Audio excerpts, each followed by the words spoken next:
എല്ലാം പോയി. ഈ ഡ്രസ്സ് മാത്രമേ ഉള്ളൂ, ഇത് മാത്രമേ ഉള്ളൂ. പോയിക്കോട്ടെ, അതൊക്കെ പോയിക്കോട്ടെ, അതൊന്നും വിഷയമല്ല. അതൊക്കെ നമുക്ക് ദൈവം തന്നല്ലേ.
ما أصاب من مصيبة إلا بإذن الله.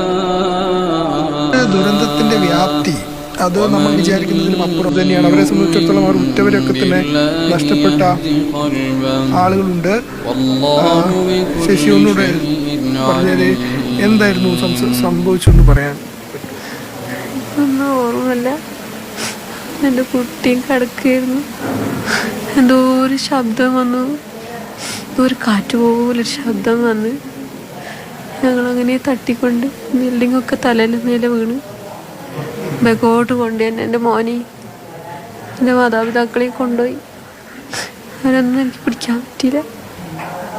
ഞാനൊരു കമ്പി പിടിച്ച് തൂങ്ങി റോട്ടിലേക്ക് ഇരുട്ടത്ത് കയറി വന്ന് പിന്നെ എന്നെ ആരോ വണ്ടിയിൽ ഇങ്ങോട്ട് കൊണ്ടുവന്നു. എൻ്റെ മോനും അപ്പിമ്മയൊക്കെ മരിച്ചിക്കണ്. അവരൊക്കെ മറവ് ചെയ്തിട്ടുണ്ട്. അവരൊക്കെ സേഫാ. ഞാൻ ഒറ്റക്കായി. വളരെ സങ്കടകരമായ ഒരു കാര്യമാണ്. ഈ ഉമ്മയുടെ ഒരു മകനും ഒപ്പം തന്നെ ഉമ്മയും ഉപ്പയും ഒക്കെ തന്നെ വീട്ടിലുണ്ടായിരുന്നു. അവരെ 3 പേരെ നഷ്ടപ്പെട്ടു. ഈ ഉമ്മയ്ക്ക് മാത്രം ജീവൻ ലഭിച്ചു എന്ന് പറയാം. അങ്ങനെ ആശുപത്രിയിലെത്തിയ ഒരുപാട് പേരുണ്ട്. എൻ്റെ വീട് മുണ്ടക്കായി. മുണ്ടെന്ന് ഭയങ്കര ശബ്ദം കേൾക്കുന്നുണ്ട്. അപ്പം ഞങ്ങളുടെ പാടിയൊക്കെ ഇങ്ങനെ കിടന്ന് കുലുങ്ങുന്നത് പോലെ തോന്നി. അമ്മയും 2 പൊടിക്കൊച്ചുങ്ങളും മോളും ഒക്കെ ഉണ്ട്. മോള് പ്രസവിച്ച് കിടക്കുക.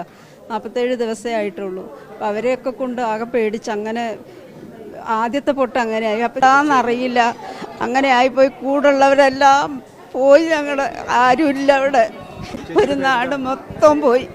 വീട്ടിൽ ആരൊക്കെ ഉണ്ടായിരുന്നു? വീടുകളൊക്കെയോ? അടുത്ത് അക്കരെയുള്ള വീടുകളെല്ലാം തകർന്നു പോയി.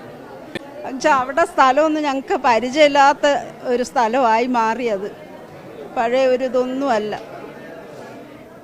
ഈ വീട്ടിലേക്ക് തിരിച്ചു പോകാൻ കഴിയുമോ? എന്താ അവസ്ഥ? വീടിന് പോയോ? എല്ലാം പോയി സാറേ. 3 ലൈൻ ഉണ്ടായി, 3ഉം പോയി. വെയിറ്റ് തന്നെ എത്തി സാറേ. ആ പൊട്ടൽ കാണണം. ഇത് ഒന്നുമില്ല സാറേ. ഒരു ക്ലാസ് ഇല്ല സാറേ. ഒന്നുമില്ല. ഒരു പ്ലേറ്റ് ഇല്ല, തുണിയില്ല, ഡ്രസ് ഇല്ല, ഒന്നുമില്ല.